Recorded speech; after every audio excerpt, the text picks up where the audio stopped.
विधवा महिलांचा सन्मान, आत्मनिर्भरतेसाठी पालिकेची कटिबद्धता. नगराध्यक्षा सौ डांगे. समाजात विधवा महिलांकडे अनेकदा सहानुभूतीने पाहिले जाते, मात्र त्यांना समान संधी देण्याच्या बाबतीत आपण अजूनही मागे आहोत. विधवा महिला या समाजाचा अविभाज्य आणि सक्षम घटक असून त्यांच्या आयुष्यात आलेल्या अडचणीमुळे त्यांची ओळख मर्यादित होऊ नये, उलट त्यांच्यातील आत्मविश्वास, कौशल्य, जिद्द ओळखून त्यांना मुख्य प्रवाहात आणणे ही आपली सर्वांची सामूहिक जबाबदारी आहे, असे प्रतिपादन नगराध्यक्षा सौ मनीषा डांगे यांनी केले. कुरुंदवाड पालिकेच्या तबक मैदान येथील टेनिस हॉलमध्ये महिला व बालकल्याण विभागामार्फत विधवा महिलांच्या सन्मानार्थ हळदी कुंकू, खण, नारळ देऊन सन्मान करण्याच्या कार्यक्रमाचे आयोजन करण्यात आले होते. यावेळी त्या बोलत होत्या. कार्यक्रमात सौ सरोजिनी रावसाहेब पाटील, महिला व बालकल्याण समिती सभापती, जुवेरिया गोलंदाज, अलका मधाळे, विमल पोमाजे आदी प्रमुख उपस्थित होते.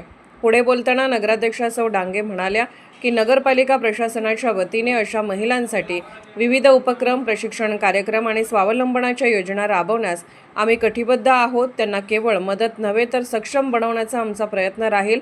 प्रत्येक विधवा महिलेला आत्मविश्वासाने उभे राहता यावे आणि स्वतःच्या पायावर उभे राहता यावे हा आमचा ध्यास आहे.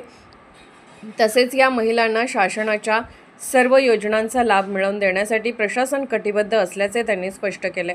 या कार्यक्रमात उपस्थित महिला नगरसेविकांच्या हस्ते शहरातील विधवा महिलांना हळदी कुंकू लावून महिलांच्या सन्मानार्थ खण, नारळ देण्यात आले. तसेच गिफ्टचे वाटप करण्यात आले. कार्यक्रमाचे स्वागत जयश्री पाटील यांनी केले, तर प्रास्ताविक सभापती सौ जुवेरिया गोलंदाज यांनी मांडले. कार्यक्रमास नगरसेविका आयशा बागवान, सुजाता जाधव, हसीना बागवान, पालिकेच्या कार्यालय अधीक्षक श्रद्धा वळवडे, प्रज्ञा चव्हाण, शिवमाला भोसले यांच्यासह शहरातील असंख्य महिला मोठ्या संख्येने उपस्थित होत्या.